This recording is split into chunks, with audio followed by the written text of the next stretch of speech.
Salut les Wargamers, c'est Evie de French Wargame Studio, votre chaîne de rapport de bataille, tuto et live peinture. Se tenait à Cannes du 22 au 25 février dernier le FIGE, Festival International du Jeu, événement auquel j'ai été invité par le Graal, le groupement azuréen des associations ludiques, pour pouvoir le couvrir. Cet événement était divisé en 3 parties, puisque durant la journée on était sur un événement standard pendant lequel j'ai pu interviewer certains gros éditeurs de Wargame. Ensuite on avait en soirée de 22 h à 4 h du matin le Festival Off, moment pendant lequel certains concepteurs de jeux pouvaient présenter au public certains prototypes. Et enfin, dernière partie, c'est un énorme tournoi de Wargame organisé justement par le Graal. En tout cas, grâce à eux, je peux vous emmener avec moi et c'est parti!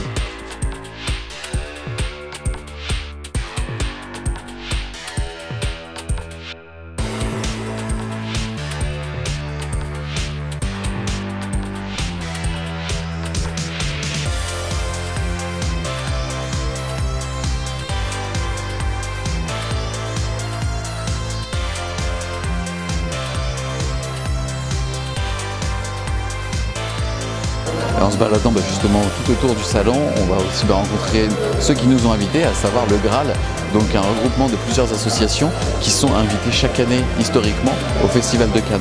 Donc en fait, ils couvrent toute une partie jeux de rôle, jeux de plateau et jeux de figurines. C'est en découvrant le lieu du festival et en se baladant dans les allées qu'on tombe sur Confrontation, et putain ça fait plaisir de vous revoir. Qu'est-ce que tu peux nous dire, te présenter, et surtout qu'est-ce que vous nous réservez pour Confrontation classique? Alors donc moi je suis Jocelyn, je suis le chef de projet sur Confrontation aux éditions Sans Détour. On commence avec le Kickstarter, voilà, je montre notre super flyer, notre Kickstarter Confrontation classique.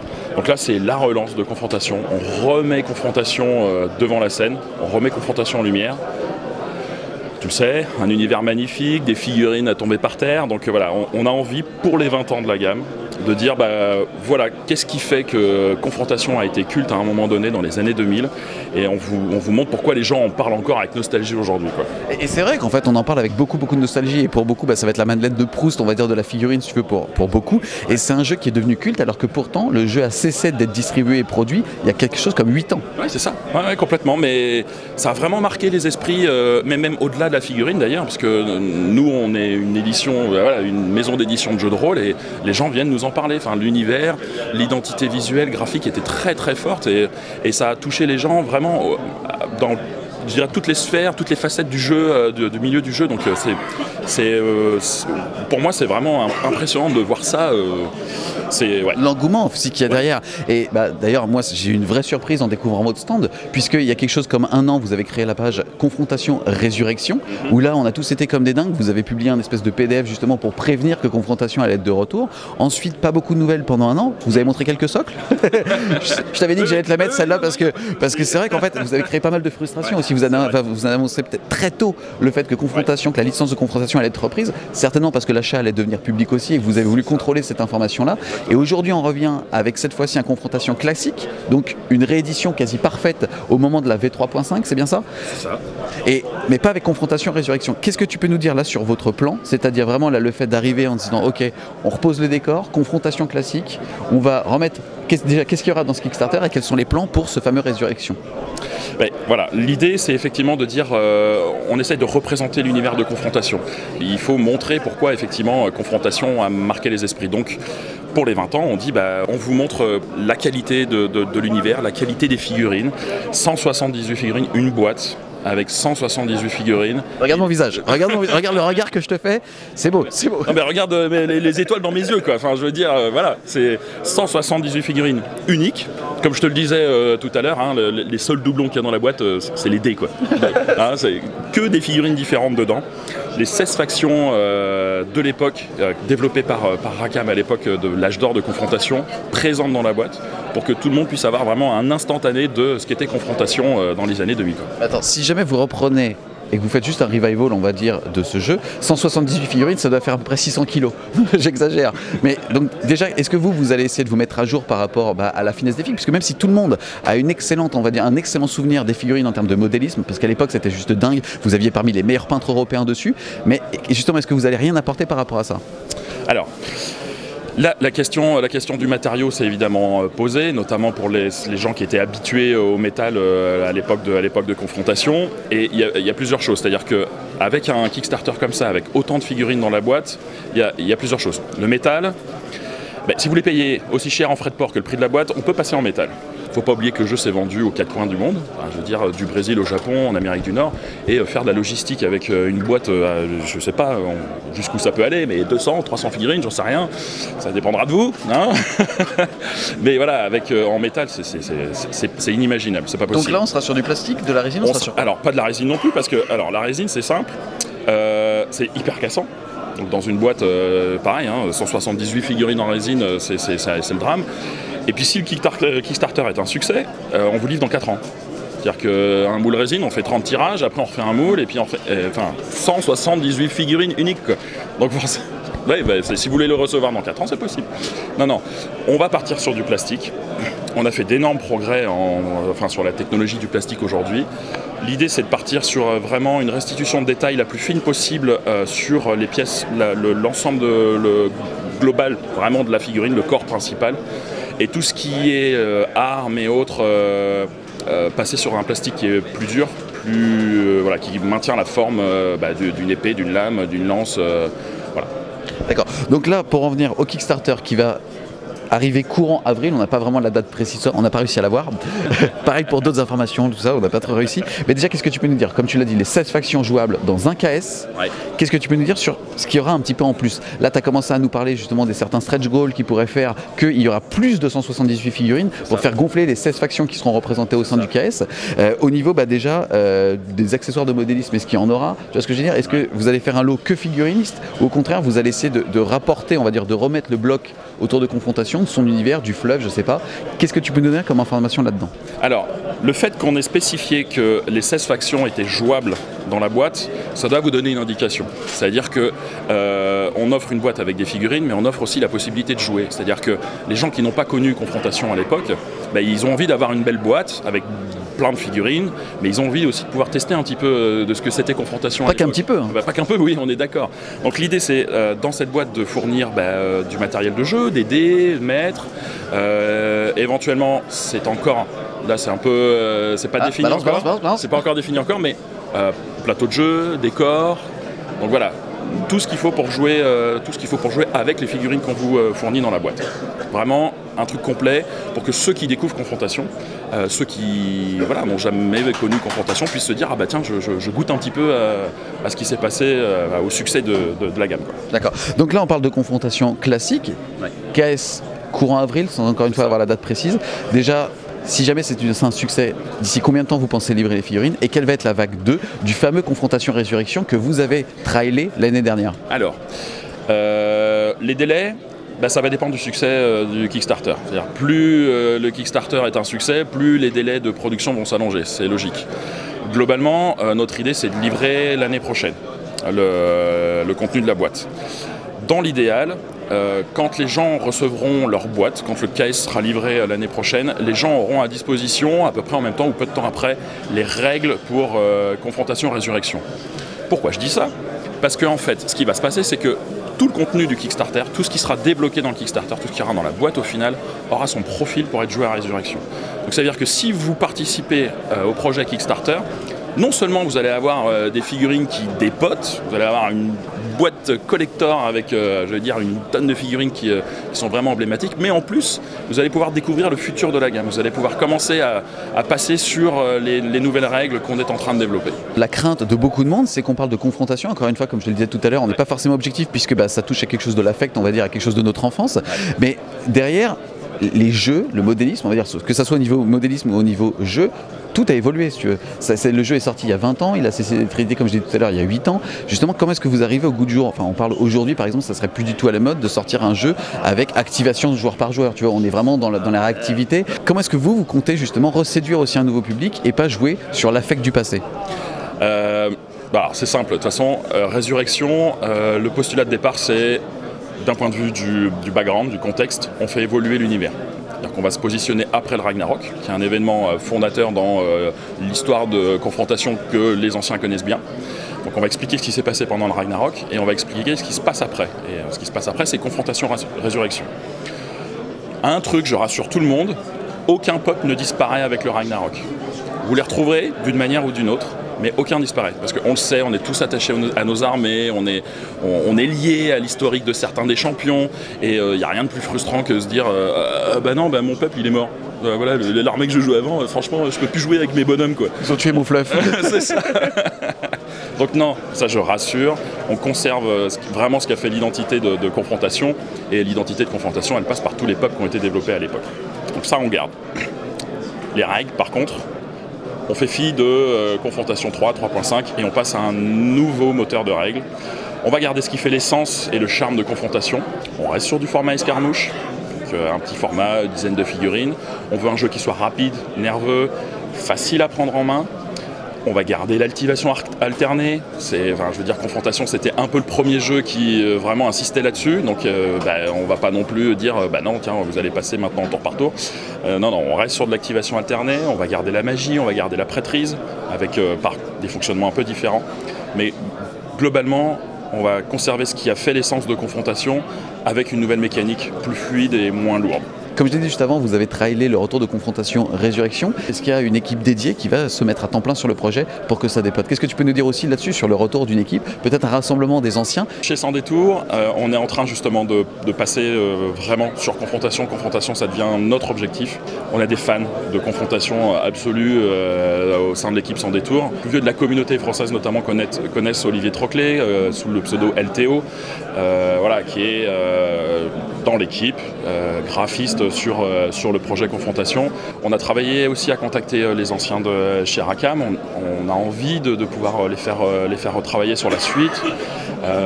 Pour nous, c'est important d'associer ce qui a fait la richesse de l'univers à l'époque à ce que cet univers va devenir demain. Vraiment. D'accord, écoute, en tout cas, merci beaucoup pour toutes ces informations. Merci beaucoup de revenir dans le game du Wargame. Ouais. Et on compte clairement sur vous pour nous sortir un truc qui déboîte. Donc là on pénètre en fait dans la partie vraiment jeu de rôle et il y a la réplique d'une taverne. Et grâce aux figes, on arrive à justement tomber sur certains grands noms de la figurine français. Est-ce que tu peux me dire qui tu es? Alors, je suis Leonidas Vesperini, donc je suis un directeur de Mythic Games. Voilà, donc une société, un éditeur spécialisé plus particulièrement sur l'édition de jeux de plateau avec figurines sur Kickstarter. D'accord. Qu'est-ce que tu peux nous dire justement sur ces dernières années, puisque vous avez fait pas mal de Kickstarter qui ont fait énormément de bruit. Qu'est-ce que tu peux nous dire là-dessus? Alors si on se limite au Kickstarter, moi ça fait longtemps que je suis dans le milieu du jeu, puisque j'ai commencé dans le jeu de rôle, j'ai traduit des jeux de rôle, j'en ai même écrit un qui s'appelait Toan avec toute une équipe, souvent des gens de ma famille. J'ai traduit des jeux de rôle comme Shadowrun, comme L5R, enfin plusieurs jeux de rôle qui ont été importants à une époque. J'ai dirigé le jeu de rôle Dark Earth. Donc j'ai commencé d'abord par le jeu de rôle et puis ensuite je me suis orienté vers le journalisme. J'ai été rédacteur en chef de magazines comme Ravage pendant très longtemps, comme Lotus Noir, Mana Rouge, plusieurs magazines de jeux. Manga Kids aussi. Et après, tu es retourné justement dans l'édition du jeu. Dans l'édition du jeu, exactement. Et c'est arrivé à la suite du succès de Conan. Puisque Conan, le jeu Conan, qui a été un gros succès sur Kickstarter, est né d'une discussion entre Frédéric Henry et moi-même. Quel était ton rôle d'ailleurs sur le projet Conan? Eh ben, je me suis occupé plus particulièrement de la communication. On va dire que j'ai été avec Fred à l'origine la naissance du projet. Lui, il avait son système de jeu. Moi, j'avais cette affinité avec la figurine, on va dire, de par Ravage. Et ensuite, je me suis plus occupé, plus particulièrement, de la communication. Conan, qui a été justement cette première étape, pour toi en tout cas, dans le retour du jeu de plateau avec figurine, et bien justement, t'as permis derrière d'être une première étape sur les prochains projets. Qu'est-ce que tu peux nous dire justement après Conan, qu'est-ce qu'il y a eu et surtout qu'est-ce qu'il y aura demain? Alors après Conan, ce qui s'est passé, c'est que j'ai créé ma propre société, parce que Monolith, pas ma société, j'ai créé ma propre société et le premier projet, ça a été Mythic Battles. Mythic Battles qui a aussi fait un Kickstarter qui avait énormément de bruit, qui a surpris tout le monde d'ailleurs. Ah oui, parce que c'était un pari, cette fois-ci c'était pas une licence, donc on ne savait pas trop ce que ça allait donner. Ce jeu-là a été fait en coédition avec, donc moi ma société c'est Mythic Games, il a été fait en coédition avec Monolith qui avait fait Conan, Et ça a été un gros succès en effet. Et là c'était un jeu différent parce que Conan c'est vraiment un jeu asymétrique, un joueur contre plusieurs, alors que Mythic Battles c'est un jeu d'affrontement, c'est vraiment et de combinaison, hein, ça mélange les cartes un peu à la Magic et l'affrontement, le jeu de figurines. Après Mythic Battles, nous avons lancé Jeanne d'Arc, donc Time of Legends, Joan of Arc. Là encore, Time of Legends, c'est le nom d'une gamme, donc ça peut déjà te dire qu'il y aura d'autres jeux derrière. Et là, c'est toujours sur la même échelle, parce que excuse-moi, en fait, le truc qui est super attrayant justement avec ce jeu, c'est l'échelle. Qu'est-ce que tu peux nous dire déjà là-dessus, avant même de rentrer un petit peu dans le détail du jeu? Justement, on aime bien aller là où on ne nous attend pas. Et beaucoup de jeux sortent en échelle 32, 34 mm, on va dire, et peu sur du 16 mm. Et en fait, ce qu'on voulait, c'était faire un jeu à cette échelle tel qu'il n'y en avait jamais eu jusqu'à présent. Pourquoi être allé justement dans cette direction-là et qu'est-ce que vous avez réussi à faire, aussi bien au niveau de la technologie que vous allez utiliser et aussi de l'aspect purement modélisme sur où est-ce qu'on peut aller pour s'éclater en peinture dessus? Et en fait, dès le début, ce projet-là, on voulait le faire à une plus petite échelle. On voulait, en fait, l'idée, on s'est inspiré au départ d'un jeu qui s'appelle Cry Havoc et qui est une sorte de référence. Mais on voulait faire une version moderne de Cry Havoc. Et ce qu'on voulait, le défi qu'il y avait au départ, c'était de pouvoir faire à la fois, on va dire, presque de l'escarmouche ou de l'aventure à presque du tactique, vraiment, avec chaque personnage qui a une importance, malgré cette échelle, alors qu'en général, en 15 ou 16 mm, il y a les personnages sont toujours regroupés. Là, on voulait qu'on puisse jouer... C'est super intéressant ce que tu dis au niveau justement de cette échelle et de ce que tu vas chercher à faire, puisque en tout cas, nous, dans le wargame un petit peu compétitif, on parle toujours de macro et de micro-gestion. C'est ça. Et justement, avec ce jeu, vous arrivez à couvrir les deux. Les deux, voilà. Donc, à la fois ce côté micro, mais on voulait aussi des batailles avec plein de personnages. L'échelle va changer. Et l'échelle, cette échelle permet de jouer avec énormément de figurines sur une surface de table normale. Alors que normalement, avec le nombre de figurines qu'on a, il faudrait des tables de 3-4 mètres. Alors que là, ce sera possible parce que... C'est rigolo, tu parles d'échelle, mais l'intérêt aussi, c'est d'avoir des figurines à l'échelle. Puisque justement, les maisons sont à l'échelle. Le dragon, qui est juste quelque chose d'extraordinaire quand vous l'aviez annoncé, je crois que ça avait bluffé tout le monde, il est à l'échelle, on va dire. Et c'est une des premières fois qu'on voit un dragon qui est à l'échelle dans un univers. Ça permet... Lorsqu'on voit les petites figurines, ça permet de voir un petit peu, d'avoir un effet spectaculaire. Parce que ce qu'on s'était dit aussi, c'est qu'on va faire des petites figurines, mais on va mettre des décors. C'est ça que ça permet aussi, cette échelle. Et on va mettre des monstres ou des créatures de différentes tailles pour qu'il y ait vraiment un effet spectaculaire. Par rapport à la sculpture et à la technologie que vous utilisez, parce qu'en fait c'est ça qui est assez impressionnant, c'est qu'on parle toujours d'échelle, mais c'est juste une histoire de perspective, puisque si tu te mets plus petit qu'une figurine, elle devient très grande. Mais là, on a un niveau de réalisme et de détail qui est assez impressionnant. Comment vous avez réussi justement à arriver sur cette échelle-là, à retranscrire tout ça, même l'émotion au sein de la figurine? Eh bien parce qu'on a complètement revisité et revu la façon de concevoir, de sculpter ces figurines. Et jusqu'à présent, pratiquement toutes les figurines des jeux de bataille à cette échelle étaient sculptées à la main et en plomb pour la plupart. Et la sculpture digitale a permis de complètement revisiter tout ça.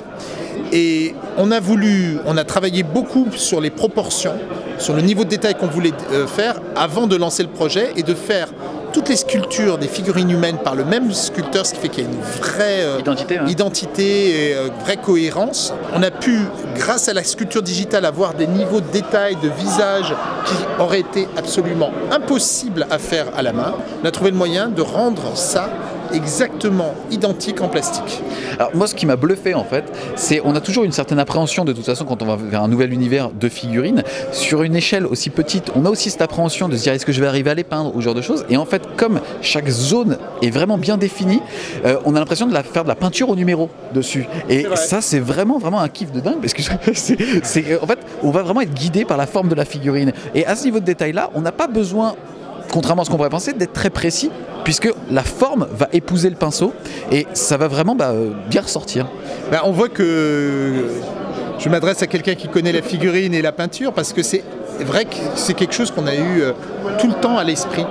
Toute notre équipe, ce sont tous des fans de figurines. Donc on a eu à l'esprit tout le temps comment ces figurines, on va pouvoir les peindre. Donc on a fait des figurines qui sont faciles à peindre. On a toujours ça, parce qu'on peut toujours rajouter 1 million de détails sur des figurines, mais parfois certains sculpteurs ne se rendent pas compte que ça va être compliqué à peindre. C'est plus praticable en fait. Exactement. Alors que là, là il y a des zones très propres, très faciles à peindre. Et ceux qui ne sont pas des experts, qui ont peur, parce que évidemment on a eu nos peintres professionnels qui nous ont fait un super boulot de peinture, on peut le voir, c'est assez remarquable.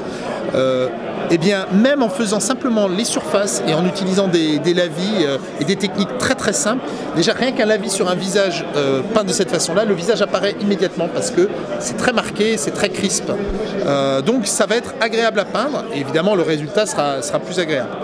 Mais il y a des figurines, on va dire 16 mm, la moitié des 32, mais il y a aussi des figurines qui sont au niveau 16 mm. Et à ce moment-là, ils paraissent comme des géants. Par exemple, les 4 cavaliers de l'Apocalypse, celui-ci, ça c'est mort, il est à l'échelle 32 mm. Et évidemment, il paraît gigantesque à côté, parce que c'est un des 4 cavaliers de l'Apocalypse. Et si on veut l'utiliser ailleurs, c'est possible. Et le dragon, même si il est dans notre jeu, il fonctionnera très bien sur des figurines à 32 mm. Ce qui est génial, en fait, c'est que comme pour le coup, il est énorme, et que même s'il est à l'échelle d'une taille humaine par rapport au jeu, comme on n'a pas l'habitude d'avoir des jeux à l'échelle, il reste cohérent dans un autre univers, et ça, c'est vraiment extraordinaire. Pareil pour notre diable, là, que tu vois là-bas. C'est le diable, mais il ferait un buveur de sang tout à fait... Qu'est-ce que tu peux nous dire sur le jeu, son système de jeu? Tu as un petit peu parlé de l'échelle macro et de l'échelle micro. Qu'est-ce que tu peux me dire sur son format? À qui c'est destiné?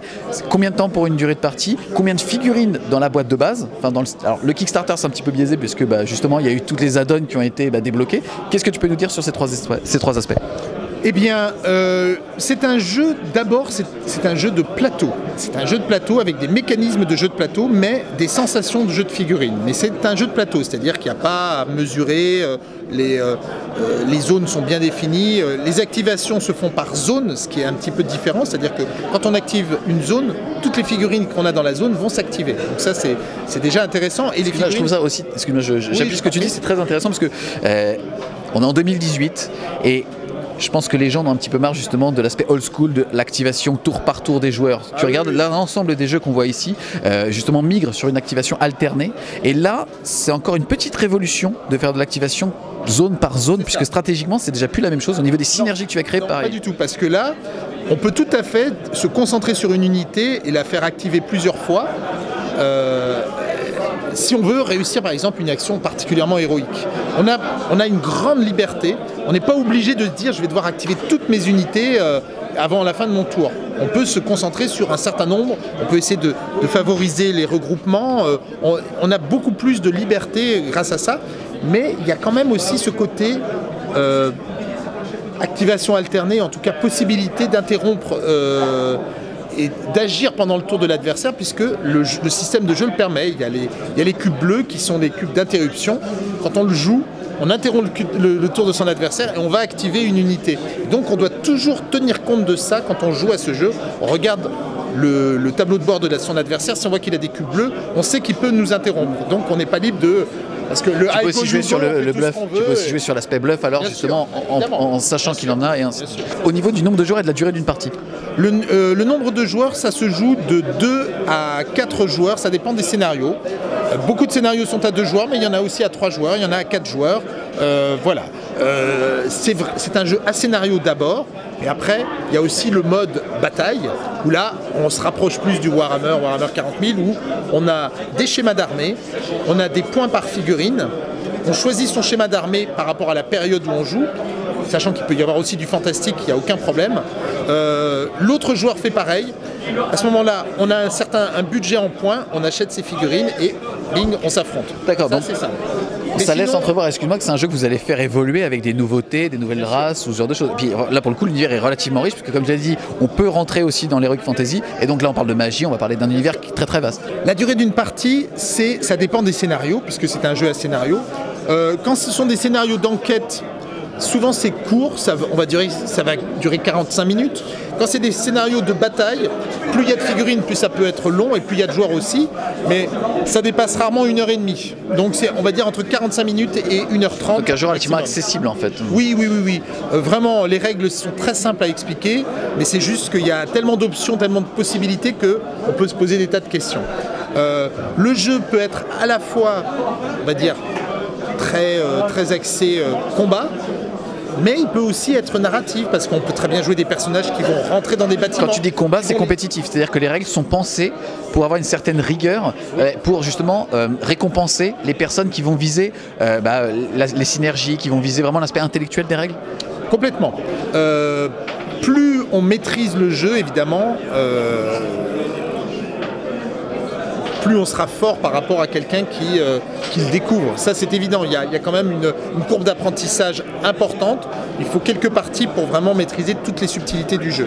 Mais il y a aussi un côté très narratif, presque jeu de rôle. Parce qu'avec ces personnages, on peut rentrer dans les maisons, on peut les fouiller, découvrir des choses qui sont cachées. On peut discuter avec les personnages, et à ce moment-là il y a des cartes de discussion qui vont se faire. C'est impressionnant, vous avez vraiment couvert 360 du wargame entre guillemets, puisque tu vas avoir l'aspect rôliste, l'aspect justement, ce que tu viens de dire, hein, l'aspect un petit peu RPG, tu vois ce que je veux dire, et aussi l'aspect compétitif de pouvoir aussi se la mettre dépendamment de son humeur, tu vois ce que je veux dire, c'est ça qui est vraiment sympa. Quand est-ce que le jeu sera disponible, et si en ce moment il est en Kickstarter, est-ce que tu peux nous donner un petit peu plus d'infos là-dessus? Oui, alors le jeu a été financé sur Kickstarter, gros succès en novembre dernier. Et là, on est dans ce qu'on appelle le Pledge Manager et le Late Pledge. C'est-à-dire que les gens qui n'ont pas participé peuvent l'acheter encore jusqu'au 23 mars. Et en plus, gros avantage, c'est qu'ils bénéficieront de tous les stretch goals qui ont été débloqués. Sachant que sur la boîte de base, qui vaut 120 $, le nombre total de figurines qu'on a, y compris les stretch goals débloqués, c'est 400 figurines. Je ne sais pas si tu vois, 120, et pas que des petites figurines, il y a aussi des monstres, il y a des bâtiments, il y a il y a des églises, enfin il y a des choses absolument impressionnantes, des arbres, il y a énormément de matériel. Et ensuite il y a tous les add-ons, toutes les extensions. C'est pas un jeu qu'on vend, c'est une gamme de jeux. Il y a déjà toutes les extensions qui sont disponibles et qu'on peut jouer. Voilà, et ça c'est jusqu'au 23 mars. Après, le jeu sera plus disponible sous cette forme-là. D'accord, plus disponible sous cette forme-là, ce qui est normal, hein, on parle d'un Kickstarter ici. Est-ce qu'il a vocation à être distribué dans les magasins spécialisés? Est-ce que vous avez déjà cette visibilité-là? Ou alors est-ce qu'au contraire, tu vous visez plus un large public? Alors, si nous aimerions qu'il soit, parce qu'on pense que ce jeu-là, il remplit un petit peu le rôle de jeux comme Battle Lore, ces jeux avec plus petites figurines, très accessibles, très familiales, et il n'y a pas tellement d'équivalent actuellement. Donc on voudrait qu'il soit disponible en boutique, mais ce ne sera pas sous cette forme-là. Ce sera une forme spécialement conçue pour la boutique, une boîte plus petite, plus compacte, plus accessible aussi, moins chère certainement. Et donc on réfléchit, on a déjà des contacts avec des distributeurs qui sont intéressés. Donc dès qu'on le saura, on l'annoncera. Déjà, merci beaucoup de nous avoir donné autant de visibilité sur Jane of Arc. Vous avez aussi profité du Fige pour parler d'une annonce qui va être Solomon Kane. Qu'est-ce que tu peux nous dire là-dessus, si tu as quelques petites infos croustillantes là-dessus, un petit peu de visibilité sur déjà le planning aussi. Voilà. Alors, Solomon Kane, c'est un projet qu'on développe depuis 3 ans en fait, parce que tu sais que j'avais travaillé sur Conan, et il y a un autre personnage très connu de Conan, c'est Solomon Kane. C'est le personnage qui a inspiré le Répurgateur de Warhammer, qui a inspiré Van Helsing. Van Helsing, mais exactement, mais c'est ça, le Van Helsing des films, il a repris totalement ce look. Et Howard, c'est un auteur qui était très précurseur. Et il a créé non pas des héros un petit peu héroïques tels qu'on les voyait un petit peu à cette époque, mais un peu des sortes de anti-héros très tourmentés, très ambigus. Et c'est tout à fait ça. Solomon Kane, c'est un chasseur de sorcières, c'est quelqu'un qui va traquer le mal où qu'il se trouve, parfois pour aucune raison. Il va se prendre d'empathie pour une victime qu'il ne connaissait pas 5 minutes avant, et il dit qu'il punira, il châtiera les criminels, quitte à les traquer jusqu'à l'autre bout du monde, jusqu'en Afrique pendant des années. Enfin, c'est vraiment un gros malade. Et aujourd'hui, vous avez dévoilé donc le nom, donc votre futur projet. C'est déjà ça. Au niveau planning, est-ce que tu sais quand est-ce qu'il va y avoir plus d'informations? Est-ce qu'il va y avoir un Kickstarter? Le jeu, ça va être un jeu coopératif, extrêmement narratif, qui va raconter des histoires dans ce 16e siècle un peu gothique. Et on pense lancer le Kickstarter au mois de juin. On n'a pas encore la date précise, on attend. Ce seront parmi les plus belles figurines qu'on ait jamais faites. Quelle échelle? 32-34 mm, vraiment échelle Warhammer. Vraiment, c'est exactement ça. Vraiment des figurines magnifiques. Elles auront des socles texturés. Elles seront toutes en multipart préassemblées. Des plateaux magnifiques. Des illustrations somptueuses et énormément d'illustrations. les gens vont essayer de faire revivre les histoires de Solomon Kane. Si Solomon Kane réussit l'histoire, ils auront tous gagné. S'il échoue, le mal aura gagné, tous les joueurs auront perdu. Et ils vont devoir coopérer pour ça. Voilà, c'est un univers sombre. Il y a des fantômes, il y a des vampires. Je vais essayer de gratter quelques informations. Ça sera de la coopération contre le jeu ou quelqu'un interprétera le jeu? La coopération contre le jeu. Le système de jeu, l'IA, ce sera le mal. Ok, donc en fait Solomon Kane va arriver sur 2018, mi-2018. On le livrera 1 an après. Mais il est là. Vesperini, je te retrouve.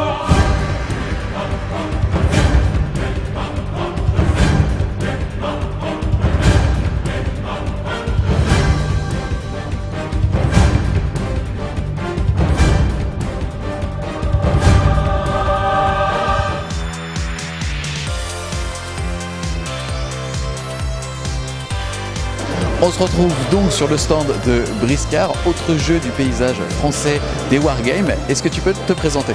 Salut, moi je m'appelle Manu, je suis co-créateur de TGCM, la marque qui a créé Briscard. C'est toi Briscard? Briscard c'est moi, oui, un petit peu. Il y a Will aussi qui a participé, qui n'est pas là aujourd'hui, mais voilà, je suis au moins à 50% à la genèse de Briscard. À la genèse de Briscard qui est un jeu de pur escarmouche, c'est-à-dire que chaque joueur va avoir 4 à 5 figurines. Ça va être de l'affrontement essentiellement à 2 joueurs en scénario, mais il y a des scénarios qui sont prévus pour 4, 6, 8 joueurs, donc c'est pas que du 2 joueurs, c'est pas que de l'affrontement. C'est un univers de piraterie, on le voit derrière, il y a des bateaux pirates, il y a des singes pirates, il y a des cochons conquistadors. L'idée c'est que voilà, chaque joueur va jouer 4 à 5 figurines sur un petit format de 60 par 60. Facile à mettre en place? Voilà, on peut jouer sur la table du salon, on peut jouer, l'idée de base c'était de pouvoir jouer sur la table dépliante dans le TGV et d'avoir le temps de jouer, le temps d'aller de Lille à Paris, puisque nous on est dans le coin, on vient du Nord. Donc quelle est la durée d'une partie moyenne? Voilà, ça dure à peu près 1 heure. Quand on sait jouer, on peut descendre en dessous. Et en format tournoi, on propose 1 heure et quart. Ça laisse le temps aux petits nouveaux de se formaliser avec les règles. Excuse-moi, donc tu as utilisé le mot tournoi, c'est-à-dire qu'on est sur un jeu qui, en termes de potentiel de règles, se veut aussi compétitif. Ouais, c'est un jeu hyper consensuel dans le sens où la maman va pouvoir découvrir le jeu avec son fiston et s'amuser quand même, parce que les règles sont très simples. On peut le voir dans diverses vidéos sur YouTube ou sur notre site. En 5 minutes, on connaît les règles. Et puis, ça va aussi intéresser le hardcore gamer qui adore comboter, qui adore la stratégie, parce que derrière la partie de démo qu'on va faire, c'est un univers très riche qu'on découvre. Il y a une 50aine d'actions possibles, il y a des vrais choix à faire. C'est de la dépense de points d'action en activation alternée. Et on va payer cash les erreurs qu'on fait parce qu'il n'y a pas de séquence d'activation. On va choisir toutes les actions parmi le panel qu'on va faire à l'instant T et il va y avoir une réaction directe de l'adversaire. C'est ce qu'on a vu en fait, c'est que le jeu s'adapte en fonction du niveau du joueur. Ouais, voilà, la première partie forcément, on se met des baffes et ça marche bien. Mais il n'y a vraiment pas que ça, c'est vraiment pas un échange de coups de poing et c'est déjà un jeu qui est hyper axé scénario, donc c'est pas parce que tu as que des gros bourrins dans ta bande que tu vas forcément gagner la partie. Si jamais tu as table rasée l'adversaire, ouais je suis désolé, je suis désolé, mais si tu as table rasée l'adversaire et que tu n'as rempli aucun objectif, tu as perdu quoi qu'il arrive. C'est pas des scénarios capture the flag ou prendre et tenir. Je fais de référence à personne, il n'y a aucun jeu. Hein. Non, vraiment. Mais voilà, ça va être déposer les tonneaux de poudre pour faire exploser le bateau de l'adversaire. Ça va être identifier des malles pour savoir laquelle il faut ouvrir et puis récupérer les armes ou le rhum. Ça va être creuser les pierres précieuses dans une grotte en évitant que le toit nous tombe sur la tronche. On va pousser ça, on va apprendre les attaques et les bots qu'on va opposer à des défenses, des esquives et des contres. Puis une fois qu'on maîtrise ça, on va pouvoir faire intervenir les feintes, les désarmements, on va pouvoir se désengager, ceinturer les gars, les prendre et les jeter sur d'autres adversaires. On va pouvoir se mettre à couvert, se mettre en garde, se mettre en dernier espoir. Il y a beaucoup d'actions en fait qui viennent enrichir le jeu et surtout augmenter le choix des possibles. On a une carte de profil, on active sa figurine, on n'a pas juste un déplacement, un tir, une charge, une attaque. On a à chaque fois des dizaines de choix à faire et faut vraiment faire les bons. Là, on vient de comprendre un petit peu plus la profondeur du jeu.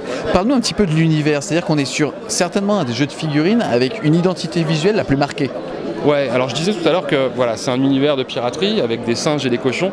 C'est vraiment ça. C'est-à-dire que quand on a créé le jeu, on a voulu prendre le contre-pied de tout l'existant en fait. Ça fait 30 ans qu'on fait de la figurine et ça fait 30 ans qu'on joue essentiellement des orques pour moi. Là on s'est dit, on est tout nouveau dans le milieu, on est tout nouveau à proposer quelque chose. On a voulu prendre le contre-pied de tous ces univers-là parce qu'on voulait être modeste au départ et on s'est dit on va être comparé, si on fait des orques, on va être comparé à tous les grands et forcément on va être massacré parce qu'on n'est pas grand. Et donc on s'est dit la piraterie c'est pas trop exploité, c'est un univers qui est à mon goût malheureusement pas assez exploité, donc on va s'engouffrer là-dedans. Les anthropomorphes, il y en a beaucoup en BD, il y en a beaucoup dans les jeux vidéo, dans les jeux de société, mais en figurine ça existe très peu. Il y a Alchemy, parce que c'est pas des concurrents, c'est des amis, mais il n'y en a pas beaucoup d'autres au final. Et donc cette idée de mettre des singes contre des cochons, des tortues, des crabes, de faire intervenir tout un tas d'animaux et de pousser leurs traits, c'est-à-dire que une tortue et un crabe ça a une armure naturelle énorme. Voilà, il y en a. Ça va les couilles. Fumble. Et voilà. On respecte mon travail, on remballe. Ouais, non, Remballe, on stop, on se casse. J'en étais où moi? Ah oui, aux tortues et aux crabes.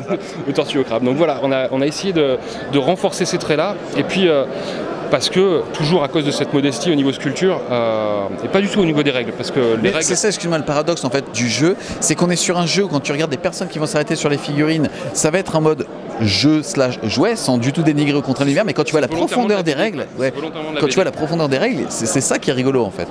On voulait faire un jeu pour adultes, c'est-à-dire pour ceux qui aiment jouer, qui aiment pousser loin les règles et puis les exploiter à fond, mais aussi on voulait se mettre personne à dos et parce qu'on débutait, avoir le public le plus large possible et la clientèle et les joueurs potentiellement tous ceux qui sont dans ce salon en fait.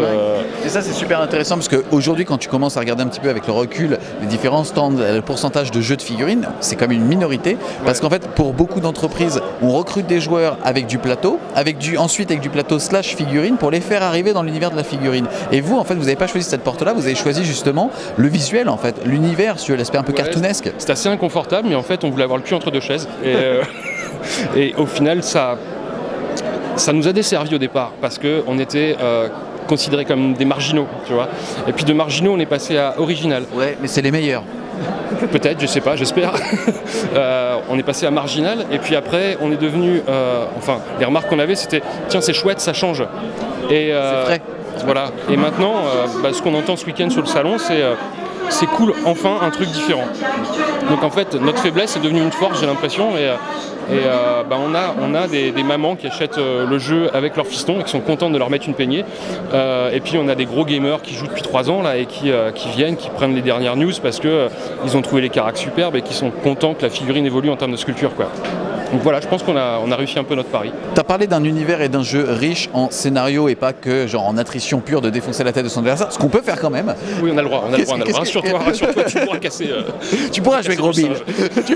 Qu'est-ce que tu peux nous montrer là justement sur les différents bouquins qui sortent pour couvrir l'évolution aussi de l'univers? Voilà, le jeu a 5 ans, donc maintenant il a acquis une certaine maturité. On a démarré avec des règles toutes simples qui étaient uniquement en téléchargement. Et puis merci Julien de me montrer le bouquin de base. Ça c'est le bouquin de base qui est sorti l'année d'après. Donc le jeu avait 1 an, on avait essuyé un peu les plâtres, écouté les remarques des joueurs, etc. On a modifié un petit peu les règles par rapport à ce qui était uniquement en téléchargement. On a fait une version un peu plus mature et surtout tu le vois, un univers très BD. C'est vraiment ce qu'on essaye de retranscrire dans le jeu. Le côté chibi, kawaii, mais toujours fun, parce qu'il ne faut pas oublier, c'est un jeu, quoi, et faut se marrer. Donc on s'est dit, on va prendre un format où tu joues 5 figues, tu as le temps de les peindre assez rapidement, et surtout tu t'amuses avec. C'est super marrant, il y a un système de dés explosif qui fait que tu vas faire des coups d'anthologie, donc tu vas parler 6 mois, parce que tu as one-shoté une figurine, mais juste avec une dague, et voilà, ça rejoint ce côté BD où tu as les super gros punch dans les bulles, tu vois, et donc voilà. Les règles de base que tu as en main vont te permettre de démarrer là-dessus. Alors c'est toujours téléchargeable gratos sur notre site, hein. Mais voilà, quand tu as le truc dans les mains, tu vas découvrir l'univers, tu vas découvrir le background, et puis tu vas te rendre compte que voilà, ce côté BD, il n'est pas vrai que dans le bouquin, il est vrai aussi sur le terrain. Le bouquin de campagne, c'est le 2e à être sorti, donc à la 3e année du jeu, la version où tu vas suivre ta petite bande de départ pour la faire grossir, où elle va devenir super balèze, où on va avoir des gros billes en leader, etc. Mais plus loin que ça, on va démarrer avec un petit capitaine et ses deux crews, son équipage un petit peu ridicule. Et puis à la fin du 3e scénario, il va choper sa première embarcation à 1 mât. Ça va avancer, on va acheter une deuxième, on va la revendre pour avoir un bateau à 2 mâts, puis à 3 mâts, et puis on va avoir un deuxième bateau, et puis Là déjà tu parles d'acheter, mais quand on regarde le mécanisme de fabrication d'une liste, on fonctionne déjà en pièces d'or en fait. Voilà, tout se passe en pièces d'or parce qu'on est des pirates. Mais oui, fichtre. On démarre en 400 pièces d'or sur un format tournoi, sur un format classique. Là dans la campagne c'est un petit peu différent, on a 300 pièces d'or pour démarrer son équipage. Et puis le reste, on va s'en servir pour remplir, soit acheter de l'équipement, parce que même en partie classique, on peut acheter de l'équipement pour compenser une différence de valeur de bande. Cet équipement, on va le mettre dans la cale de son bateau dès qu'on en aura un. Et puis surtout, il va nous servir à tout acheter, à équiper son bateau, à acheter un nouveau bateau, à recruter des nouveaux membres d'équipage, à acheter de nouvelles armes, de nouveaux sorts, de nouvelles compétences, etc. Et tout ça, ça va être étayé par l'expérience que je vais gagner en partie, en mettant des baffes, en réussissant des sorts, en réussissant à rester en vie tout simplement, ou en remplissant les objectifs de scénar. Cette expérience-là, je vais pouvoir la retranscrire dans des compétences que je vais acheter parmi 3 spécialisations, parce qu'il y a 3 spécialisations dans chaque carrière, et il y a 9 carrières différentes dans la campagne. C'est-à-dire que voilà, c'est hyper riche, il y a plus de 250 compétences différentes, il y a plus de 170 objets et équipements que tu peux acheter. Tu peux vraiment t'immerger dans l'univers d'Entropia, tu peux vraiment devenir un pirate et mener ta bande à la victoire, quoi. Là, tu parles d'une campagne où on peut investir dans des bateaux, tout ça, mais quelle va être réellement l'incidence sur le jeu? Puisque les gens ne vont pas forcément matérialiser un bateau, ne serait-ce que dans leur décor. Alors, le gros intérêt d'avoir un bateau, puis plus tard une flotte de plusieurs bateaux, en fait, il y en a 2. Il n'y a pas qu'un gros intérêt, il y en a 2. Je ne sais pas si on la voit ici, là-bas, on voit la carte d'Entropia. En tout cas, la carte du monde va nous permettre de visualiser à quel endroit se trouvent nos bandes. Et notre bateau va nous permettre d'aller plus vite d'un point à un autre et de ne pas avoir besoin de dépenser les pièces d'or pour louer une embarcation et rejoindre l'endroit où va se passer le prochain scénario. Bien sûr, il va falloir penser à prendre du ravitaillement pour pouvoir crever de faim, parce que sinon il va y avoir un jet d'événements qui va peut-être mettre le capitaine du bateau au pilori. Mais là, tu parles vraiment de l'aspect campagne narrative. Déjà, l'incidence de la campagne sur le jeu. L'incidence de la campagne sur le jeu, c'est que ça va intervenir directement dans l'état de santé et l'énergie de ta bande. C'est-à-dire que forcément, s'il a été mis hors de combat à la fin du scénario, ton gars va devoir faire un jet de blessure. Ça pourrait être une blessure permanente, ça pourrait être une blessure temporaire, mais ça pourrait être aussi simplement une maladie qui va le clouer au lit sur le bateau, qui l'empêchera de remplir le deuxième intérêt d'avoir un bateau, on y vient, c'est-à-dire d'être servant d'artillerie. Quand tu n'es pas déployé sur le terrain ou sur la surface de jeu, pour la partie, tu vas pouvoir manipuler les pièces d'artillerie que tu as laissées sur ton bateau et que tu as équipées sur ton bateau. Et ça, c'est assez rare, étonnamment, en fait, d'avoir des incidences sur le reste de son équipage sur la table de jeu. Ouais, le gros intérêt, en fait, c'est que, et ça c'est très vicieux, c'est très pirate, c'est que en faisant des bordées avant le début de la partie, avec tes pièces d'artillerie que tu as équipées sur tes bateaux, tu vas abîmer le bateau de l'adversaire. Et en l'abîmant, tu vas l'obliger à dépenser les pièces d'or pour réparer son bateau, pour rééquiper, et peut-être même un petit peu blesser les servants qui sont restés sur le sien de bateau. Mais surtout, ça va te permettre aussi de gagner de l'expérience pour les servants d'artillerie. Donc ceux qui jouent pas, ceux qui sont pas en partie, gagnent quand même de l'XP simplement parce qu'ils ont réussi les tirs. Donc tous tes gars sont actifs, tous ceux que tu as recrutés vont se développer petit à petit, pas à la même vitesse. Le gars qui va être sur le terrain et qui va se battre comme un fou va pas gagner autant, mais c'est un bon palliatif en effet, ouais, justement pour avoir un jeu qui évolue et une bande complète qui évolue et aucun personnage que tu vas laisser derrière toi, quoi. C'est ça. L'idée c'était de pas se dire si je joue toujours les mêmes gars parce que c'est ceux que je préfère et j'en recrute quand même parce que j'en ai besoin, j'ai besoin d'un chirurgien, j'ai besoin d'un charpentier, etc. C'est des carrières que tu peux adopter. Ces gars-là, si je les joue jamais sur le terrain parce qu'ils sont trop faibles ou pas adaptés au scénario, ils vont pas évoluer, ils n'auront pas de compétences en plus. Là, c'est pas le cas. Il suffit qu'ils mettent des bons coups de mangono ou de bouche à feu et puis c'est parti, quoi. Bah écoute, en tout cas, merci beaucoup. On est sur un univers qui est super riche. C'est un vrai coup de cœur, encore une fois. Le jeu a une vraie profondeur et je trouve que le système de combat est assez inédit en fait, puisque ça te permet de rebondir. Et l'histoire des actions qu'on n'a peut-être pas vraiment vu ici, en tout cas en profondeur, le fait qu'on est sur de l'activation, pour rappel, alternée, mais que tu décoches tous tes points d'action, tu récupères tous tes points d'action à ta prochaine activation. Et ça va te permettre justement de pouvoir escalader et de jouer sur est-ce que j'ai envie de jouer 2 fois de suite pour ne pas que l'autre, enfin 2 fois de suite, c'est-à-dire la dernière activation de mon tour et la première du tour suivant, pour ne pas que mon adversaire puisse flush ses points d'action. C'est ça, il y a plein de choses qu'on n'a pas encore vues et qui vont jouer justement sur ça, sur la gestion des points d'action. C'est ce que je te disais tout à l'heure quand je t'expliquais le début du truc. Choisis de faire les bonnes actions, sinon tu paieras cash. Dans ton anus. C'est ça. Merci encore, franchement c'était vraiment plaisir, cool. Julien.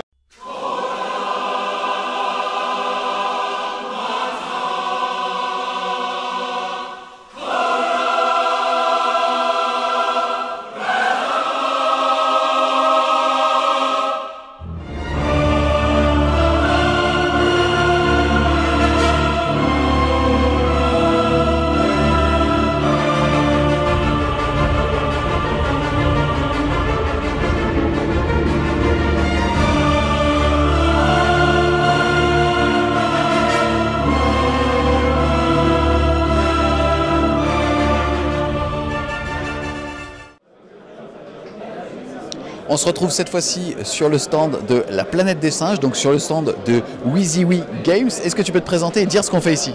Oui, bonjour, donc je suis Laurent Vincent, je suis le game designer de la Planète des Singes et donc nous sommes là en train pour présenter notre maquette en vue du Kickstarter fin mai, je pense qu'on devrait être bon. D'accord, donc ici on va parler d'un jeu de plateau avec figurines qui se base sur la licence du film, en fait, des films de la dernière trilogie. La dernière trilogie de Matrix en fait, le film se situe, enfin nos actions vont se dérouler pour la plupart entre la fin du 2 et le début du 3. Voilà, dans la zone d'ombre en fait qu'on peut développer.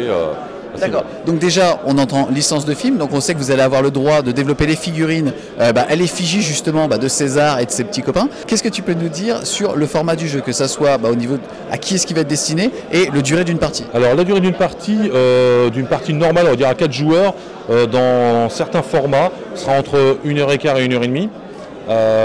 Mais toute la particularité du jeu, donc il s'adresse à partir de 14 ans, jeu de plateau avec figurines, et la particularité c'est que le jeu sera modulable entre 1 et 8 joueurs, et que dans le jeu en fait vous aurez une petite nomenclature où suivant le nombre de personnes que vous êtes et le temps que vous avez à concentrer au jeu ce jour-là, vous pourrez choisir des parties entre 45 minutes, 1h30 en campagne et le nombre de joueurs en face, et vous accéderez en fait à des parties en face.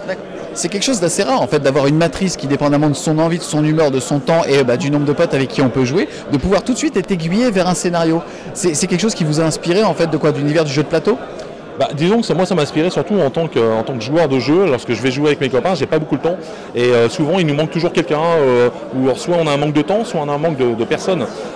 Moi j'habite une petite région dans le Pas-de-Calais, je sais pas, dans une grosse ville, donc il n'y a pas nécessairement beaucoup de joueurs ou d'assauts, et donc du coup c'est vrai que le fait de pouvoir éditer ça suivant le nombre de joueurs et le nombre de temps, ça me paraissait quelque chose d'indispensable. J'aimerais bien le prouver, donc je vais essayer de le faire pour les autres. Qu'est-ce que tu peux nous dire aussi sur l'espace de jeu qu'il faut? Là on va être sur un jeu de plateau avec des figurines. Combien il va y avoir de figurines à peu près sur la table quand on va jouer à 2 ou à 4? Et quelle est la taille du plateau qui sera disponible dans le Kickstarter, donc dans la version cible du jeu?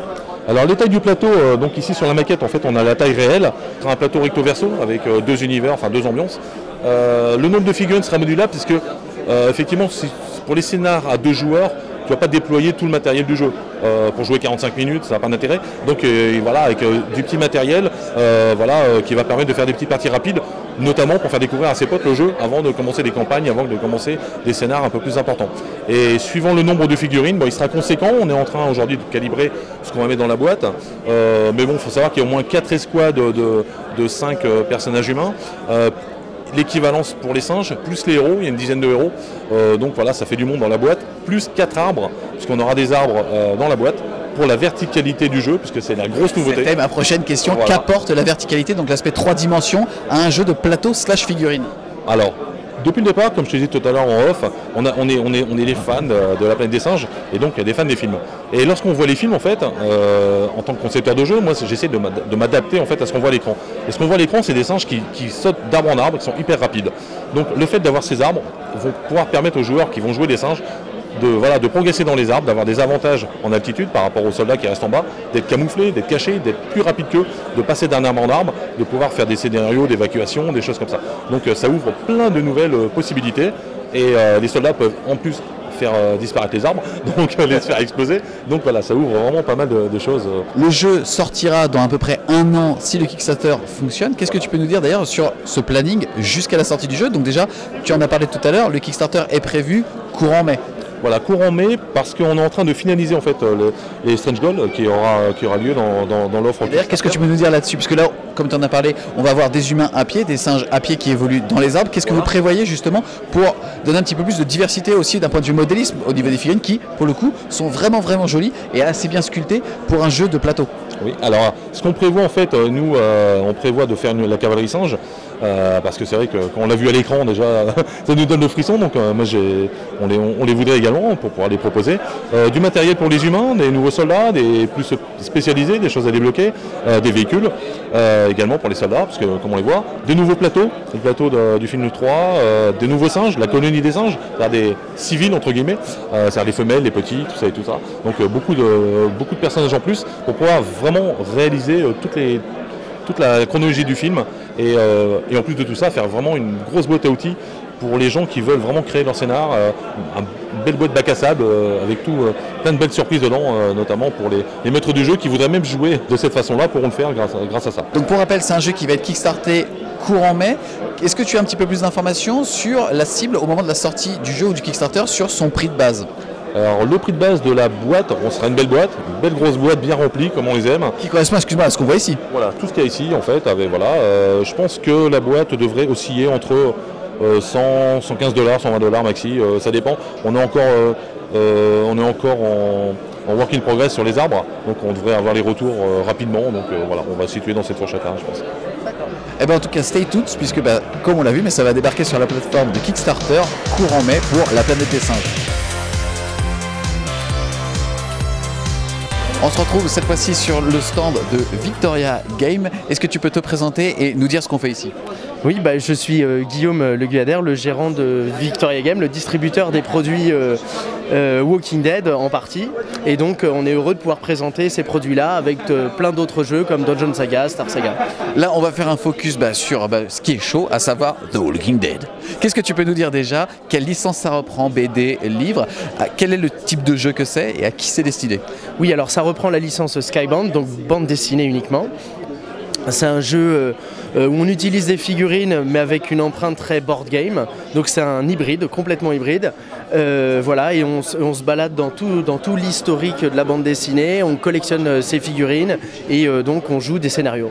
Pour un petit peu justement se projeter un petit peu dans l'historique, qu'est-ce que tu peux nous dire? Je crois qu'on est à la 5e vague, entre guillemets, la 5e peut-être saison, en tout cas vague de BD. Alors 4e, la 5e très bientôt. Quand on a lancé le jeu, donc c'est l'aventure de Rick et son fils. Donc Rick qui sort de l'hôpital, qui va à Atlanta et qui recherche ensuite et qui recherche donc son fils. Il va retrouver son fils avec sa femme et Shane et toute la bande du camp. Donc ça c'était la première vague, donc avec une boîte de base et différents boosters extensions. Ensuite, 4 mois après, on a sorti une deuxième vague où ils rejoignent pour la première fois une autre civilisation, la ferme d'Herschel. 3-4 mois après, on continue l'aventure dans la prison, la découverte de la prison, des prisonniers et d'autres humains, encore une fois. Et de Glenn. Et de Glenn. Chinois. Et là, aujourd'hui, on est au lancement de la vague 4, donc c'est précisément semaine prochaine, donc là on est en avant-première, où ils rencontrent pour la première fois un vrai gros méchant qui est le gouverneur. Le mec que tu laisses en slip et qui revient avec un char. Voilà, qu'est-ce que tu peux nous dire, excuse-moi, sur le jeu, la durée d'une partie, à qui c'est destiné déjà en termes d'accessibilité, par rapport à l'âge aussi, et combien de temps il te faut pour apprendre à t'amuser? C'est-à-dire, est-ce qu'au bout de 2-3 parties, on va dire de 1h30, le jeu est fluide, ce genre de choses, ou non, est-ce qu'on vit quelque chose d'un peu plus complexe pour séduire une certaine partie des joueurs? Alors, je dirais que ce jeu, on y trouve ce qu'on vient y chercher de base. Il y a beaucoup de gens qui achètent des figurines, les collectionnent parce que ce sont des gros fans du jeu, enfin plutôt du comics, de la série, et donc en définitive, le jeu pour eux n'est qu'un support d'utiliser des figurines, mais pas vraiment important. On peut aussi se mettre en mode hardcore gamer puisque le jeu a été très bien conçu, très bien développé. On peut faire une partie à partir de 45 minutes, ça peut durer jusqu'à 1h30, et pour les gros hardcore gamers, bien sûr, on peut utiliser des règles en utilisant beaucoup de figurines, donc les parties pouvaient être beaucoup plus longues. Tu parles de hardcore gamer, on va parler donc ici un petit peu de compétitivité ou de narrativité, on va dire. Ouais. Comme tu l'as expliqué tout à l'heure, on peut jouer de façon narrative, c'est-à-dire jouer les bandes et reconstituer des scènes, soit de la série, soit de la BD, plus principalement de la BD par rapport à ce qui va être fourni, mais on peut quand même clairement refaire les scènes du film puisque les personnages sont présents dans les deux. Au niveau compétitivité, tu as dit que c'est un jeu hybride puisqu'on est sur un jeu avec pas mal de similitudes avec les jeux de plateau. On est quand même sur un jeu de figurines, donc de wargame, puisqu'il y a des plateaux, il y a des sets de décors qui pour le coup sont juste extraordinaires où tout est fourni dedans. Et on parle aussi de compétitivité puisque le jeu est fait pour être joué en 1 contre 1. Un peu allié contre les zombies, mais aussi le but, c'est d'arriver à ses fins versus l'autre bande. Ouais, c'est ça. La mécanique de jeu, alors au début on voit beaucoup de figurines, on a l'impression que c'est des jeux de combat, pas du tout. C'est un jeu d'escarmouche à la base où d'infiltration, on va utiliser le bon mot, où on va venir chercher des armes, des équipements, du lait. On est complètement dans l'immersion de la bande dessinée où finalement le but du jeu c'est de survivre. Donc on va jouer avec 2 forces opposées, il y a 2 camps de vivants qui vont se rencontrer et au milieu une intelligence artificielle, des zombies qui vont venir naturellement perturber le bon équilibre de tout ça.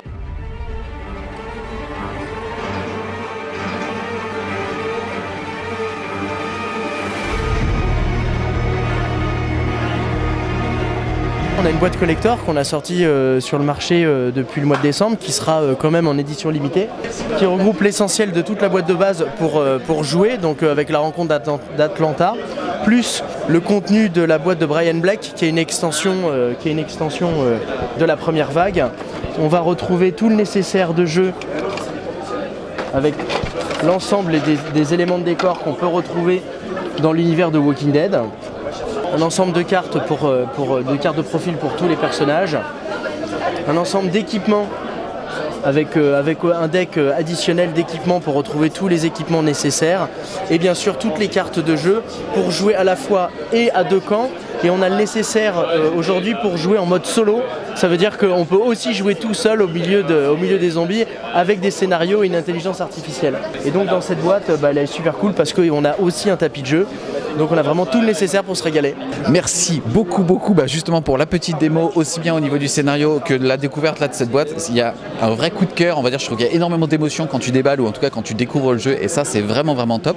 Pour faire un petit focus ici, donc comme je disais juste avant, on est sur un format de jeu qui est sur une table de 60 par 60 dans le format minimum, le format initiation ou en tout cas partie rapide. On a aussi parlé tout à l'heure de compétitivité puisqu'on va être capable de faire des bandes avec un système de points où on se met d'accord avec son adversaire, avec son pote pour se dire écoute, aujourd'hui on va jouer 200 points. Quel est le format type, on va dire, que vous essayez de développer? Alors le format type c'est un format rapide où on peut faire beaucoup de parties avec des joueurs. C'est plutôt 150 points, voire des fois 200 points parce qu'on est gourmand, on a envie d'utiliser un maximum d'objets. Ça retire un aspect compétitif, enfin on peut toujours en avoir un, mais ça retire un aspect compétitif puisque on va utiliser des objets très chers mais très fun. On va pouvoir réincarner tous les personnages qu'on veut, dont Negan, Ezekiel, les personnages qui coûtent très cher. Donc 200 points c'est un bon format et 150 points c'est un format très nerveux où on est obligé de choisir ce qu'on veut. On a aussi vu tout à l'heure qu'on est capable justement aussi de combiner les tables pour jouer sur un espace plus grand. Là le format, est-ce qu'il change ou non? C'est juste l'espace qui va changer, les missions vont changer, on va jouer sur plus de tours? Oui, évidemment on va pouvoir utiliser beaucoup plus de figurines, donc on va pouvoir jouer sur des formats à 300, 400, 500 points. Ils sortent d'ailleurs là dans la vague 4 des règles dédiées à cette gestion de grand format puisque évidemment il y a des collectionneurs qui ont de plus en plus de figurines, donc on a des règles dédiées pour jouer avec du grand format, donc c'est plutôt 300, 400, 500 points. D'accord, écoute, en tout cas merci beaucoup pour la découverte de ce jeu, c'est un vrai coup de cœur, donc merci en tout cas. Merci beaucoup. On continue d'avancer et de découvrir justement les jeux qui sont mis en avant. Et là d'ailleurs on se rend compte qu'il y a les amis de French Game Studio, à savoir Happy Games Factory. On va voir d'ailleurs s'il y a Mohand pour qu'il puisse nous parler des différents jeux qui vont être mis en avant. Là on va voir justement du Gnome Associé, du Burnout. On rappelle qu'il y a une campagne mondiale autour de ce jeu puisque c'est un petit peu la version évolutive de Eden puisque les profils vont pouvoir évoluer au sein de différentes parties. On va tout de suite aller voir Mohand si justement il peut nous parler un petit peu. Salut Mo. Salut Julien. Donc donc, est-ce que tu peux nous dire un petit peu ce que tu essayes de mettre en avant aujourd'hui, en tout cas, à l'occasion du FIGE donc, de Cannes? En fait, le FIGE de Cannes, c'est un peu l'événement incontournable dans le domaine ludique français. Vraiment, c'est le gros événement. Et du coup, nous, on essaye un petit peu de montrer des jeux comme Gnome et Associés, par exemple, où en fait, ça nous permet tout simplement d'avoir, si tu veux, un jeu avec figurines accessible à toute la famille, en fait. Du coup, ça nous permet tout simplement de commencer à mettre des pitous, des petites figurines dans la main des plus jeunes, des femmes, des enfants. Et on est content parce qu'on a déjà des retours extrêmement positifs parce que ça fait sourire les gens ont envie de jouer, les petits trolls, les petites fées, les petites licornes, ça donne envie à tout le monde. D'accord, donc on est sur un jeu qui va être destiné à la famille. Qu'est-ce que tu peux nous dire au niveau de l'accessibilité du jeu? Donc c'est destiné à quel public? À partir de quel âge on peut jouer si on est accompagné d'un adulte? En fait, à partir des 9 ans, en fait, on peut commencer à jouer sur la forme basique du jeu où en fait chacun va jouer une guilde et va avoir des objectifs qui vont être finalement asymétriques. C'est-à-dire que par exemple on va avoir la guilde des brigands qui va essayer tout simplement de mettre hors de combat des créatures en leur piquant ce qu'ils ont sur eux, la guilde des voleurs qui va directement piquer sans essayer de mettre quoi que ce soit hors de combat, la guilde des usuriers qui va faire de l'argent en gardant de l'argent, tout simplement, c'est exactement ça. Et en fait, toutes ces guildes vont créer une asymétrie dans le jeu et en fait il suffira de changer de guilde pour changer complètement sa façon de jouer et de gagner de l'or. Et c'est cet or qu'on comptabilise en fin de game. On revient toujours à l'or à la fin. Et au niveau du format du jeu, donc combien de temps pour une partie? 45 minutes et en fait il y a un format où on peut jouer en 1h30 puisqu'on double le nombre de figurines, donc on double les synergies possibles et chacun son tour en fait on va jouer une figurine de la guilde qui va pouvoir faire 2 actions, une action par exemple d'une case, un larcin c'est une action, un combat c'est une action ou encore crafter, c'est-à-dire prendre 2 composants pour faire un objet, c'est une action. D'accord. Le jeu, j'en avais entendu parler du temps où il était en Kickstarter. Aujourd'hui, est-ce qu'il est disponible? En fait, il arrive tout pile dans 1 mois et il sera disponible en boutique dans 2 mois, le temps de livrer tous nos soutiens, que je remercie encore énormément. D'accord. Au niveau du jeu core, on va dire, du jeu avec figurines, j'ai vu qu'il y avait du Drakiris. C'est un jeu dont on n'a pas encore parlé sur la chaîne. Qu'est-ce que tu peux nous dire sur ce jeu-là alors? En fait, ce jeu Drakiris, pour nous, c'est un peu notre petite pépite médiévale fantastique. Donc sur Drakiris, en fait, on va jouer 2 armées et le gros point fort, c'est qu'on ne sera jamais en attente. C'est-à-dire que chacun notre tour, on va pouvoir jouer une unité et en gros, le système de time pass va permettre en gros de jouer de façon alternée les unités les unes à la suite des autres. En fait, après, il y a un système d'action héroïque qui va coûter plus de temps et qui permettra à l'adversaire, du coup, grâce à ce temps, d'activer plusieurs unités différentes plutôt qu'une. Donc on va pouvoir vraiment faire une percée avec une unité. Par contre, derrière, on va laisser plus de temps à l'adversaire pour bouger de façon un peu plus carrée son armée. Il y a un système aussi d'invocation d'élémentaires qui vont mettre des buffs, des boosts aux unités alliées. Et les vortex qu'il y a sur le terrain sont très importants parce que c'est de là aussi que va partir la magie. On va se servir de ces vortex pour lancer des sorts, par exemple. J'aime beaucoup les vortex. C'est beau. C'est con, mais c'est vrai que ça claque toujours et tu blagues, mais ça attire vachement l'œil, ces petites choses. Et c'est vrai que c'est un point hyper important de la mécanique de jeu, parce que c'est dans ces vortex qu'on invoque les élémentaires, et c'est de ces vortex que sort la magie. D'accord, donc on est vraiment sur le jeu Heroic Fantasy, puisque tu parles beaucoup de magie d'ailleurs. Qu'est-ce que tu peux nous dire sur l'accessibilité encore une fois du jeu? C'est destiné à qui? Est-ce que c'est destiné à des joueurs qui vont être compétitifs? C'est plus un jeu apéritif sur lequel tu vas te faire plaisir avec des beaux éléments de décor, avec plutôt chercher du narratif dessus? C'est quoi la cible? À vrai dire, en fait, on l'a développé un peu comme on a développé Eden. Donc tu connais un petit peu Eden, on a fait quelques parties ensemble. Et ça peut être joué en fun, en narratif, en sympa. Mais pour moi, vraiment, en tournoi, ça prend tout son sens. Il y a un système de mission que tu vas piocher. Excuse-moi, est-ce qu'on peut utiliser le terme quintessence? Est-ce que tu penses qu'on peut tirer la quintessence de ce jeu dans de l'ultra compétitif? Je trouve que le terme de quintessence est extrêmement bien trouvé. Et je trouve que le mot quintessence, parce que j'ai l'impression que tu essaies de le placer un maximum de fois. Ils m'ont cramé. Je l'ai cramé. Je suis pas plusieurs, parce que tu dis ils m'ont cramé, mais je suis tout seul. Et dans ce corps magnifique, on est. Du coup, en fait, non, vraiment, le point le plus important, c'est vraiment qu'en gros, on s'éclate vraiment à jouer avec le time pass, et on en vient à. Tu vois, il y a même, je dirais qu'on joue avec le jeu et contre son adversaire. Et ça vraiment, c'est super intéressant. Alors là, on présente aussi des prototypes des jeux à venir, donc qui vont sortir là ici. Arena Bots va sortir en Kickstarter début début avril. L'idée en fait sur ce jeu, c'est qu'on va incarner un enfant, chaque joueur va incarner un enfant qui contrôle des robots. Et ça va être un combat d'arène. Et tu sais que les enfants aiment ça sur la chaîne, Bande. Oui, je le sais bien. Et du coup, en fait, ce qu'il faut se dire, c'est que cet enfant, en fait, qui va être représenté sur le champ de bataille, va contrôler des petits robots qui va pouvoir activer. Il va activer à l'aide de cartes, tout simplement. Du coup, c'est 5 cartes qui vont être piochées en début de partie, vont composer la main de départ. Cette main de départ, ici, par exemple, avec ça, on pourrait faire une action de son choix. Les actions sont un déplacement de 3 cases, une attaque ou tout simplement un hacking. Et ensuite, on va pouvoir faire, par exemple, 2 déplacements de 3 cases ici, encore une action. Et la petite spécificité de chaque personnage va être vis-à-vis de ces cartes-là. Et en fait, ces cartes, elles vont être définies en fait, sur le pilote. Et le pilote va avoir à chaque fois 2 actions bien spécifiques. Il faut savoir qu'en gros... Et ces actions sont spécifiques par faction? Donc on a un style de jeu particulier par faction? C'est ça, on a un style de jeu exactement par faction, donc ici par pilote. Et chaque pilote va avoir vraiment des spécificités. Tira, par exemple, en fait, elle va être vachement agressive. Là où Igor, il va plutôt aller hacker à distance très facilement. Igor Dosgor, cherche pas ta tort. La référence, voilà, tout de suite t'as percuté. On a aussi Benjamin, le maître des virus, qui est un gros big up à notre community manager, évidemment, qui fout la merde partout. Bref, et du coup, en fait, big up à Benjamin, évidemment, toujours au taquet. Et du coup, en fait, on a plein de petites façons de jouer qui vont être complétées par des bots qui ont eux-mêmes leur stéréotype. Le push bot, quand il va bouger, va pousser un bot allié aussi, ou adverse. Le spider bot va pouvoir en fait faire une action à distance, contrairement aux autres. Et le ronin bot, bien vu, et le ronin bot va pouvoir pour une action mettre 2 baffes, parce que c'est un ronin, il est comme ça. Donc tout ça pour dire que le jeu est assez complet et les 2 éléments se complètent, pilote et robot.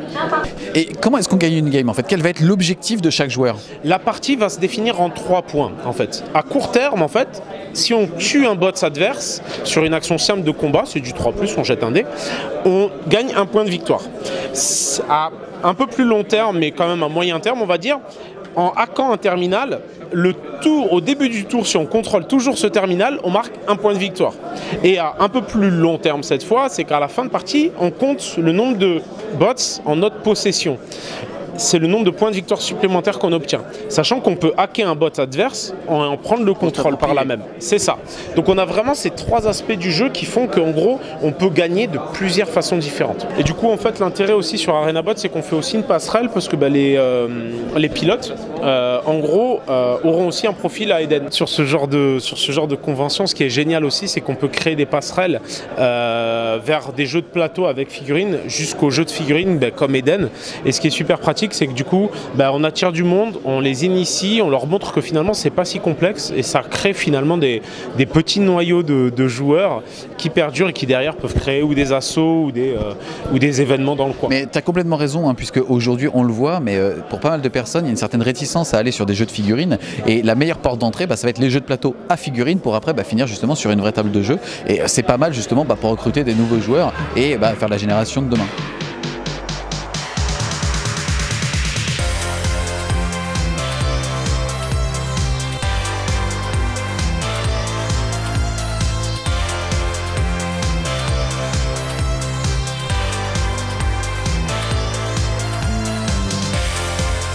On se retrouve au FIGE, au Festival International du Jeu, en compagnie des 2 autres qui ont eu la gentillesse d'inviter French OM Studio sur Cannes. Est-ce que vous pouvez vous présenter? Alors moi c'est Pierre.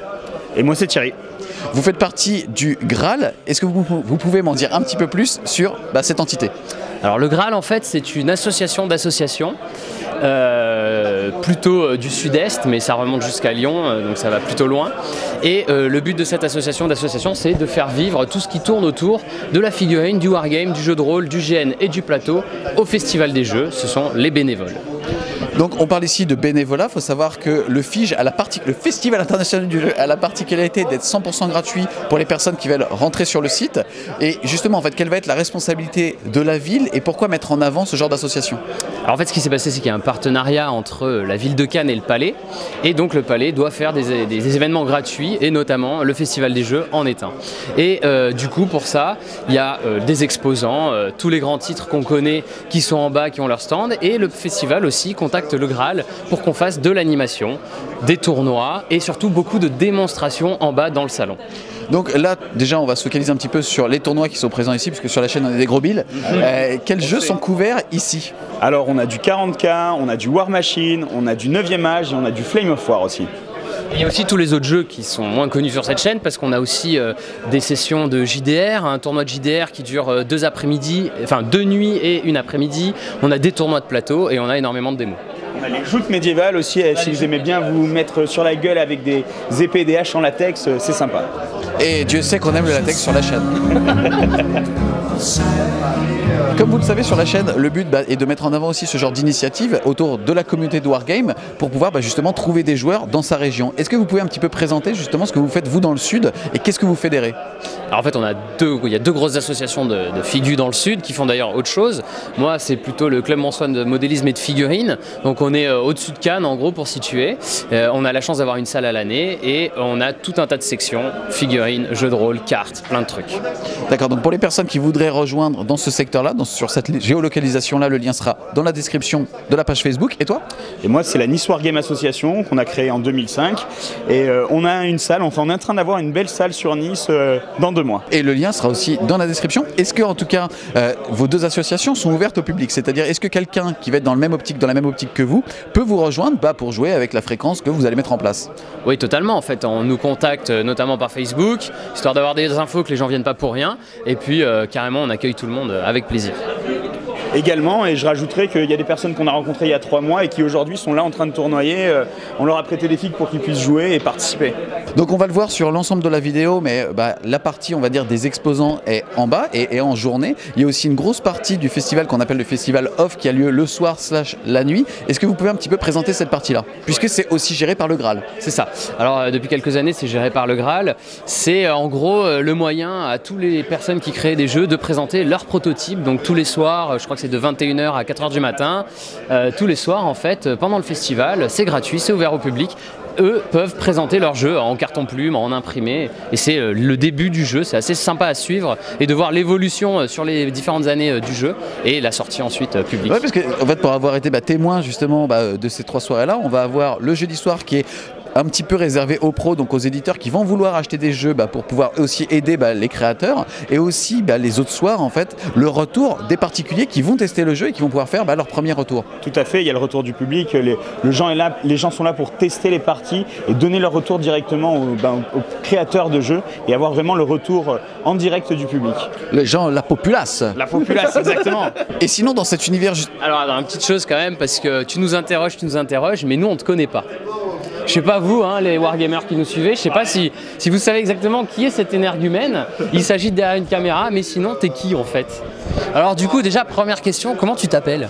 Écoute, je m'appelle Julien, alias Ivy. Salut les wargamers. Voilà, vas-y pose tes questions, je suis ouvert. T'es ouvert, c'est parfait comme hier soir. Donc...